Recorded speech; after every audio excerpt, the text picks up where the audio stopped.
एक पुष्प होता है पारिजात का पुष्प, देखा है आप लोगों ने? पारिजात का पुष्प, उस पुष्प को तोड़ा नहीं जाता, तोड़कर अगर भगवान को चढ़ाया जाता है तो पारिजात का पुष्प फलित नहीं होता, दुख देता है। वो पुष्प का नियम है बाबा जी, वो पारिजात का पुष्प जमीन पे गिरे और उसको उठाया जाए, बिना धोए शिव जी को चढ़ाया जाए तो अनेक फल प्रदान कर देता है।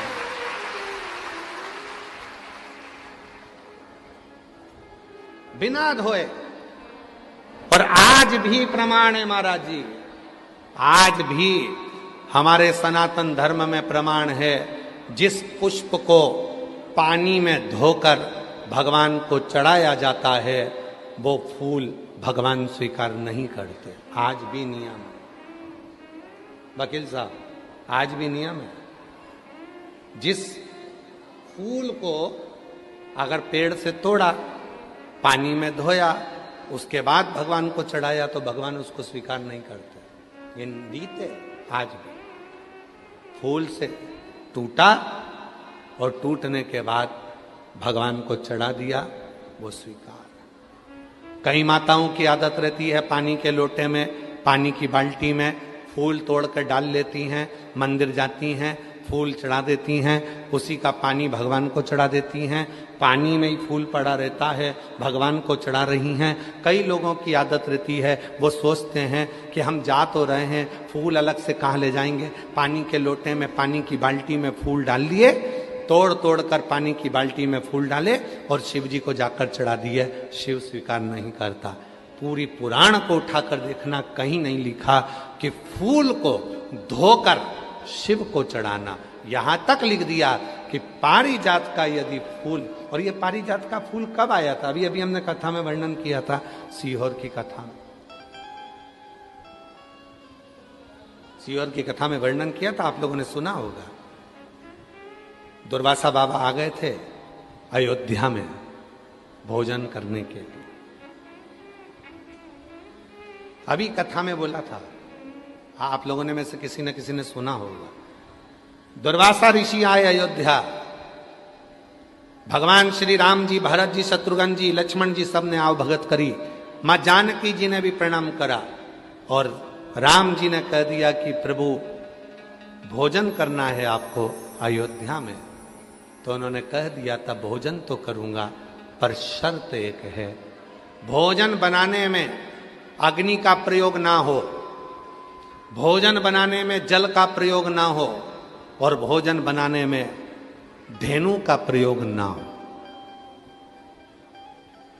कोई दूध, कोई घी, कोई दही, कोई वस्तु गाय की होना नहीं चाहिए, धेनु का प्रयोग भी ना हो, सुनो, अग्नि का प्रयोग भी ना हो और जल का प्रयोग भी ना हो। अब हम चतुर्वेदी जी और अंबाला वाले आप दोनों की धर्म पत्नियों से कह दें कि बिना अग्नि का भोजन बनाना, बिना पानी का भोजन बनाना और बिना धेनु का भोजन बनाना बन सकता है? तो जीजी बोलेगी कि नहीं बन सकता। बेटी, बनेगा ही नहीं। आप में से कितने लोग हैं जो बिना पानी का भोजन बना सकते हैं, बिना अग्नि का भोजन बना सकते हैं, बिना धेनु का भोजन बना सकते हैं, बिना घी तेल का? और राम जी से क्या कह रहे हैं दुर्वासा जी कि मुझे अगर भोजन कराना है तो बिना अग्नि का, बिना पानी का और बिना धेनु का। और दूसरा, मैं सरयू जी का स्नान कर कर आऊंगा और भगवान शिव की पूजन करूंगा, तो मुझे वो पुष्प ला कर देना जिस पुष्प को अयोध्या और संसार के लोगों ने कभी नहीं देखा हो, कभी नहीं देखा हो। ऐसा पुष्प मुझे चाहिए अयोध्या में शिव जी की पूजन के लिए। दुर्वासा जी ने ये डिमांड रख दी। वो तो भगवान को धन्यवाद देना कि सीहोर वाला बाबा डिमांड नहीं रखता। दुर्वासा जी ने डिमांड रखी कि अग्नि में बना हुआ भोजन नहीं चाहिए, पानी से बना हुआ भोजन नहीं चाहिए, धेनु से निर्मित भोजन नहीं चाहिए, और वो फूल शिव जी की पूजन में चाहिए जो पूरी दुनिया ने ना देखा हो, पृथ्वी पर किसी ने नहीं देखा हो, वो फूल चाहिए, वो पुष्प।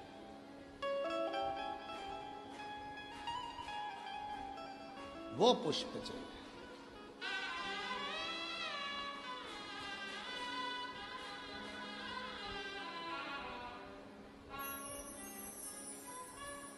बहुत अच्छा है जो सीहोर वाला बाबा ज्यादा डिमांड नहीं रखता। ये जितने लोग सोशल मीडिया पे बोलते हैं ना कि बाबा इतनी डिमांड, बाबा इतनी डिमांड, तो ये तो छोटी मोटी है। भारी डिमांड होना चाहिए, हल्के फुल्के थोड़ी ना है। विश्वनाथ जी के बेटे हैं, शिव के पुत्र हैं, कोई छोटे मोटे। अब राम जी चिंता में पड़ गए। राम जी के समझ में नहीं आया कि मैं ऐसा भोजन, सीता जी से पूछा तुम बना दोगी? सीता जी बोली बिना आगी के और बिना पानी के, बिना घी तेल के कोई भोजन बनेगा? पूरे अयोध्या में दिखवाया ऐसा कोई फूल जिसको किसी ने नहीं देखा हो।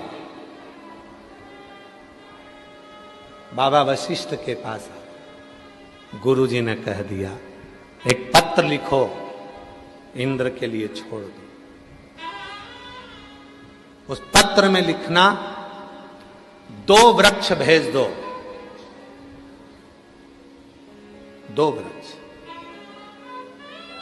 एक कल्प वृक्ष और दूसरा पारिजात का वृक्ष, 2 वृक्ष भेज। पत्र गया और वो पत्र इंद्र के चरणों में जाकर गिरा, तो पत्र पढ़ते से ही इंद्रदेव ने 2 वृक्ष भेजे। कौन कौन से वृक्ष भेजे? एक कल्प वृक्ष, एक पारिजात। कल्प वृक्ष इसलिए भेजा गया कि राम जी ने हाथ जोड़े कल्प वृक्ष के और कहा कि भोजन दे दो। कल्प वृक्ष से जो मांगो वो मिल जाता है। बना हुआ भोजन सामने आ गया, ना अग्नि लगी, ना पानी लगा, ना धेनु लगी, और भोजन दुर्वासा जी के सामने। दूसरा पारिजात का वृक्ष आया, जिस पारिजात के फूल को किसी ने नहीं देखा था, वो राम जी ने दुर्वासा जी को दिया शिव जी को चढ़ाने के लिए।